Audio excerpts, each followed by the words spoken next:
Hello guys, welcome to Switch Classes. After long time हम दोबारा लेके आए एलसीएम और एचसीएफ के टॉपिक को।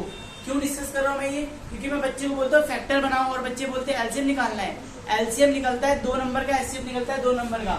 एक एग्जांपल ले लेते हैं। मैंने आपसे बोला 14 और 10, तो आप पहले क्या बनाते हो इन दोनों का? ये जो बनाते हो आप इसे क्या बोलते हैं? फैक्टर। ये एलसीएम नहीं होता है बच्चों। एलसीएम एक बहुत छोटा प्रोसेस है, इसमें हम कॉमन लेते हैं। तो ये जो फैक्टर है इसे क्या बोलते हैं? फैक्टर निकालना। अब मैं आपको कुछ लिख देने जा रहा हूँ। पहले 0, 2, 4, 6 और 8 लास्ट डिजिट आप ये देखिए, क्या देखना है? लास्ट डिजिट अगर ये है तो आप बेफिक्र रहिए, वो क्वेश्चन किससे हो जाएगा हमारे पास? 2 से हो जाएगा। वो डिविजिबल किससे होगा? 2 से डिविजिबल होगा। वो 2 के बारे में आता ही आता होगा, कोई डाउट तो नहीं है। लेकिन अगर लास्ट डिजिट कई बार बच्चों की 0 और 5 आ जाती है। अब देखिए 0 कहां पर आ रहा है? 2 जगह पे, एक यहाँ पर भी और एक यहाँ पे। तो ये दोनों नंबर किससे डिविजिबल होंगे? 5 से। आप डाउट खत्म। अब बच्चे पूछते रहते सर किससे करना है, किससे करना है? 5 से होगा, 2 से होगा। आपको लास्ट डिजिट देखनी है। एग्जांपल के लिए मैं बड़ा नंबर लेता हूँ 10005, ठीक है। अब बताइए इसमें किस डिजिट से होगा? तो आप देखिए लास्ट डिजिट क्या है यहाँ पे? 5 और यहाँ पे क्या है? 5, तो 5 से हो जाएगा। और एक ट्रिक दे देता हूँ 3 के टेबल को चेक करने के लिए। किसी भी डिजिट का सम अगर 3 से डिवाइड हो रहा है तो वो 3 से हो जाएगा डिविजिबल। इट मीन्स, समझा देता हूँ, याद आ जाएगा। अगर 3 से डिविजिबल है, एग्जांपल के लिए मान लीजिए आपने ले लिया नंबर, वे ले लो 1 और 5 कितना हो गया बच्चों? 6 हो गया। क्या 6 2 के टेबल 3 के टेबल में आता है? 6 3 के टेबल में आता है ना। तो आपको पता है ये बच्चों 3 से पहले हो जाएगा। आप इसे 3 से डिविजिबल करेंगे, हो जाएगा। एक और एग्जांपल ले लो 1 1 1, क्या ये 3 के टेबल में आएगा? कैसे पता चलेगा सर? तो इसका प्लस करिए, 1 + 1 + 1 कितना होगा?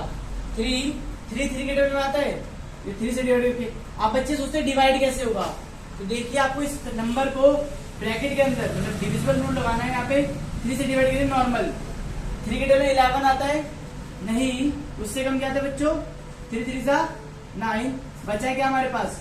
2, यहाँ पर क्या आ गया? 1। 3 के टेबल में क्या 21 आता है? यस, कितनी बार में? 7 टाइम्स में। तो जो इसका आंसर है, बच्चे सोचते हैं क्या डिविजिबल करके आया क्या? जो यहाँ पर आता है ना वो यहाँ पर पुट करते हैं। अब देखिए 37 चेक करें, लास्ट डिजिट बताइए क्या है बच्चों? 4 है, 7 है यहाँ पे, इसी भी रूल में 7 नहीं है। चलिए क्या पता है इसका सम कुछ हो जाता हो। 3 और 7 का सम करेंगे बच्चों कितना आएगा? 10। 3 और 7 का सम किया कितना आ गया? 10। 10 क्या 3 के टेबल में आता है? नहीं आता। तो ये 3 से भी नहीं होगा। 4 से क्यों नहीं होगा? क्योंकि लास्ट में 4 और 6 नहीं है। तो ये होगा किससे? ये होगा 37 से ही। इसे ऐसे नंबरों को क्या बोलते हैं बच्चों? Prime number. ऐसे नंबरों को क्या बोलते हैं? Prime number. प्राइम नंबर वो होते हैं बच्चों जो अपने टेबल में आते हैं, उन्हें क्या कहते हैं? सिर्फ प्राइम नंबर कहा जाता है। जो 2 के टेबल में आते हैं उन्हें हम लोग क्या कहते हैं? Even number. क्लियर? चलो इसको करके देखते हैं। अब इसको 2 तरीके से करा जा सकता है। किससे? मैंने आपको बता दिया। लास्ट में 5 है तो सर किससे हो जाएगा? 5 से हो जाएगा। और अगर आप इसका सम करेंगे 1 और 5 का कितना हो गया? 6 सम हो गया, मतलब ये 3 से डिविजिबल है। हाँ, अब 3 से कैसे डिवाइड करें, कैसे पता चलेगा? तो बच्चों इसको इसमें लिख लीजिए 1 1 0 1 0 5। 3 से करेंगे हम तो 3 के टेबल में 10 आता है? नहीं, उससे कम क्या आता है हमारे पास? 9। कितना बचा? 1 और यहाँ पर क्या गया? 0। 3 के टेबल में 10 आता है? नहीं, उससे कम क्या आता है? 9। कितना बचा? 1। यहाँ पर क्या आ गया? 5। 3 के टेबल में 15 आता है? यस, कितनी बार में? 5। क्लियर? कितना आंसर आ गया मेरे पास? 3 3 5। अब आप पूछेंगे सर ये 3 से करूं या 5 से करूं? डाउट है कि नहीं है? तो सर इसको सम करके देखते हैं। 3 और 3 कितना हो बच्चों? 3 + 3 6। 6 + 5 कितना हो गया? 11। 6 + 5 कितना हो गया? 11। 11 क्या 3 के टेबल में आता है? नहीं आता। तो किससे होगा? 5 से सॉल्व होगा। अब 5 से कैसे करें? फिर मैंने आपको बताया सिंपल डिवाइड करके देख लीजिए। कितना भी बड़ा क्वेश्चन आ जाए पेपर में, आप सिर्फ सिंपल से डिवाइड से निकाल सकते हैं। मैथ के कॉन्सेप्ट में आपको सिर्फ डिविजिबिलिटी रूल बहुत अच्छे से आना चाहिए। कितना आंसर आ गया? 67। अब ये 3 से होगा, 5 से होगा, 4 से देखिए 0 2 4 6 8 है। कोई भी नंबर है? लास्ट डिजिट देखिए, लास्ट डिजिट है सर? नहीं है। तो ये 2 से तो होना नहीं है।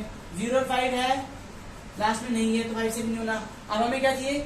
3 डिजिट का सम कितना होना चाहिए? 3 ऐसा नंबर आना चाहिए जो 3 के टेबल में आता हो। तो 6 और 7 कितना हो गया हमारे पास 13। 13 क्या 3 के टेबल में आता है, नहीं आता है, तो ये क्या हो गया प्राइम नंबर हो गया। तो किससे कर देंगे 67 से। Clear, okay. ये है फैक्टर बनाना। लेकिन अगर मुझे एलसीएम निकालना हो तो कैसे निकालेंगे, आप समझ पाए। फैक्टर में क्या कर रहे हैं हम, एक नंबर को सिर्फ सॉल्व कर रहे हैं, फैक्टर्स बना के तोड़ के रख देते हैं बस। एक एग्जांपल ले लेते हैं 25 का, या मान लीजिए यहाँ पर हम एग्जांपल ले लेते हैं थोड़े बड़े नंबर का 600 का। कैसे फैक्टर बनाएंगे, अब एलसीएम का जो टॉपिक है वो है लीस्ट कॉमन मल्टीपल, ये और एचसीएफ हाईएस्ट कॉमन फैक्टर। इसका एक अलग कॉन्सेप्ट है और फैक्टर का अलग कॉन्सेप्ट है। लाइक फैक्टर बनाने हैं, जिसका फैक्टर निकाले हमने, एलसीएम नहीं निकाला। यहाँ पर भी हमने क्या निकाला है, सिर्फ फैक्टर निकाले और खत्म। कैसे किया, 2 के टेबल में 10 कितनी बार में आता है 5, 5 के टेबल में 5 कितनी बार में आता है 1। समझ आ चुका है। अब ये क्वेश्चन ट्राई करेगा कोई बच्चा है, कोई भी आ जाए, उठ के आ जाओ।